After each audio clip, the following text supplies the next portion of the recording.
안녕하세요. 소서벌초 4학년 여러분. 오늘은 과학 세 번째 시간 들이나 산에는 어떤 식물이 살까요를 배워보도록 하겠습니다. 모두 교과서 14쪽과 실험관철 8쪽을 준비하도록 하겠습니다.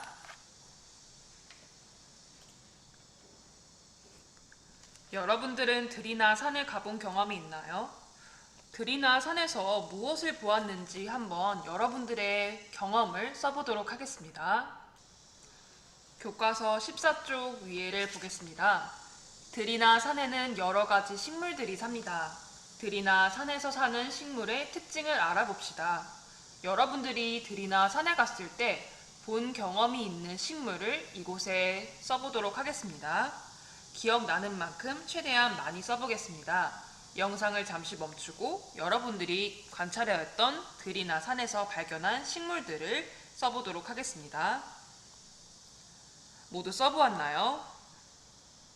선생님의 경험으로는 들이나 산에 갔을 때 소나무 같은 나무 종류도 많이 봤고, 그리고 민들레 같은 풀이나 꽃 종류도 많이 보았습니다. 이외에도 여러분들이 보았던 여러 가지 식물들이 있을 겁니다. 오늘은 이러한 식물들의 특징을 알아보도록 하겠습니다. 들이나 산에 사는 식물을 알기 위해서는 어떻게 해야 할까요?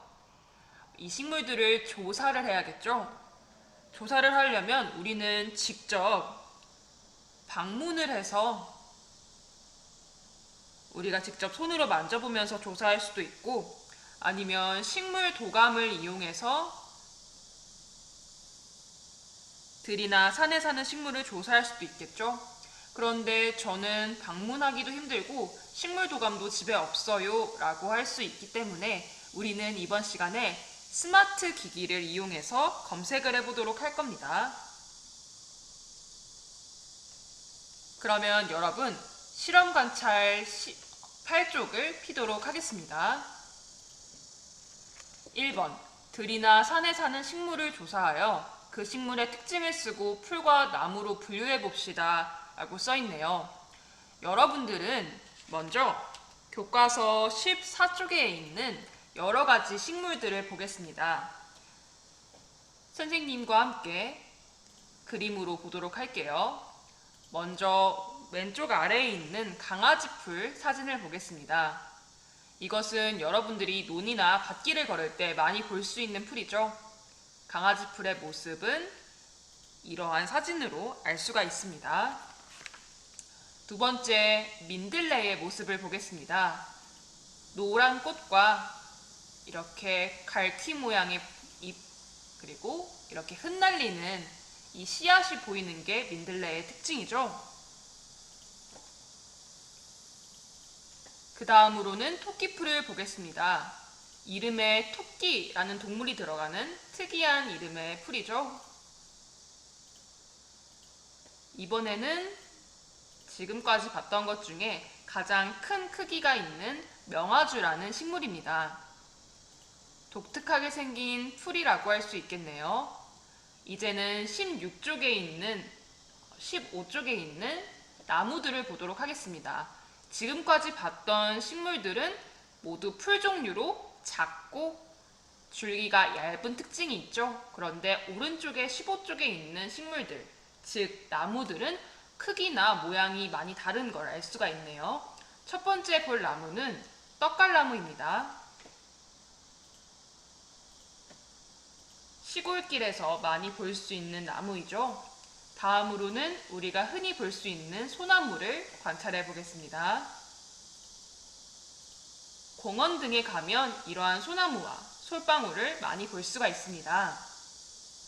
마지막으로는 밤이 나는 밤나무를 보도록 하겠습니다. 이 나무에서는 이렇게 밤이 열려서 우리가 먹는 밤으로 이용할 수 있겠죠.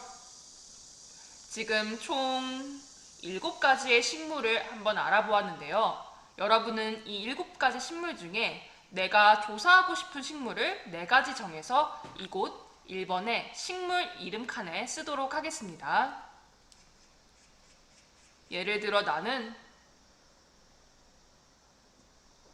민들레를 조사하겠어 하면 여기 식물 이름에 민들레를 쓰고 이제 특징을 한번 스마트 기기, 컴퓨터나 인터넷으로 검색을 해서 적어보도록 하겠습니다.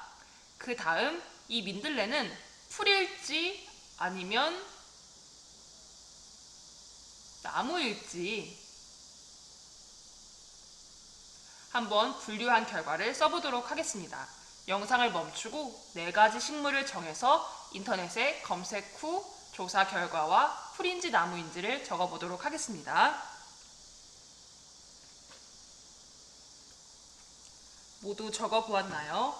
선생님은 인터넷에 민들레를 검색해 보았습니다. 이렇게 인터넷 창에 민들레 이렇게 검색을 하면 민들레의 특징이 이런 식으로 나오게 되죠. 이렇게 찾은 특징을 적어주었습니다. 그러면 여러분들이 풀과 나무로 분류해 본 결과가 맞는지 궁금할 텐데요.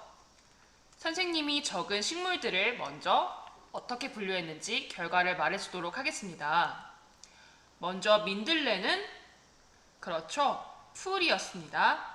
이어서 소나무는 이름에서 알 수 있다시피 나무, 명아주는 풀, 떡갈나무는 나무였습니다. 선생님, 제가 적은 건 풀인지 나무인지 어떻게 알 수 있나요? 물어보는 친구들이 있을 수 있습니다. 정답은 여기 앞에를 보면 14쪽에 있는 이 식물들은 모두 풀이고 15쪽에 있는 식물들은 모두 나무입니다. 자기가 분류한 결과가 맞는지 한번 확인해 보겠습니다. 그러면 여기서 여러분들이 궁금할 수 있습니다. 그렇다면 풀과 나무의 공통점과 차이점, 어떤 것은 풀이고 어떤 것은 나무인지 어떻게 알 수 있나요? 그 방법을 밑에 생각해 볼까요?에서 함께 알아보도록 하겠습니다.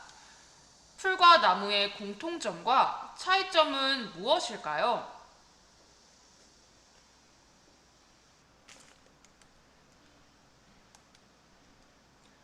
먼저 공통점부터 확인해 보도록 하겠습니다. 한번 이 사진들을 보면서 어떤 것들이 공통점인지 보도록 할까요? 15쪽에 잘 나와 있네요. 들이나 산에서 사는 식물은 대부분 땅에 뿌리를 내리며 줄기와 잎이 잘 구분됩니다. 풀이든 나무든 상관없이 이러한 식물들은 모두 뿌리와 줄기와 잎을 갖고 있네요. 그러면 공통점 첫 번째, 뿌리, 줄기, 잎이 있다가 공통점이 될 수 있겠네요. 이외에도 여러분 색깔을 한번 볼까요? 어떠한 공통점이 있나요? 그렇죠. 줄기는 색깔이 다르지만 잎의 색깔은 모두 초록색인 것을 알 수가 있네요. 그러면 두 번째 공통점, 잎은 초록색이다 라고 할 수 있겠네요. 그렇다면 풀과 나무를 구분할 수 있는 차이점에는 무엇이 있을까요? 먼저 첫 번째, 키에 관련해서 차이가 있습니다. 어떤 차이가 있나요? 그렇죠. 풀은 나무보다 키가 작죠? 그런데 나무는 풀보다 키가 큽니다. 그러면 줄기를 한번 볼까요? 여러분들 이 풀의 줄기 부분, 이 부분과 나무의 줄기 부분을 비교해 보겠습니다. 어떤 차이점이 있나요? 그렇죠. 줄기가 풀의 경우는 나무보다 가늘고 나무는 굉장히 굵은 걸 알 수 있네요. 그러면 줄기도 풀은 줄기가 가늘다. 나무는 줄기가 굵다. 마지막 차이점은 교과서에 나와 있습니다.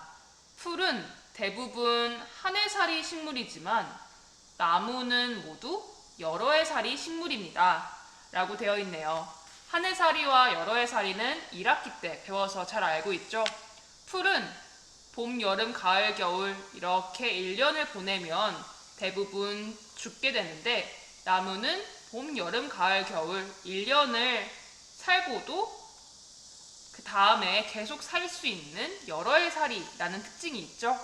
그러면 이 특징도 적어보겠습니다. 풀은 아닌 경우도 가끔 있죠. 그래서 대부분 한 해살이 식물이다. 그에 비해 나무는 모두 여러 해살이 식물이다 라고 적을 수가 있겠네요. 이렇게 풀과 나무의 공통점과 차이점을 적어보았습니다. 시간이 필요한 사람은 잠시 영상을 멈추고 정리해주세요.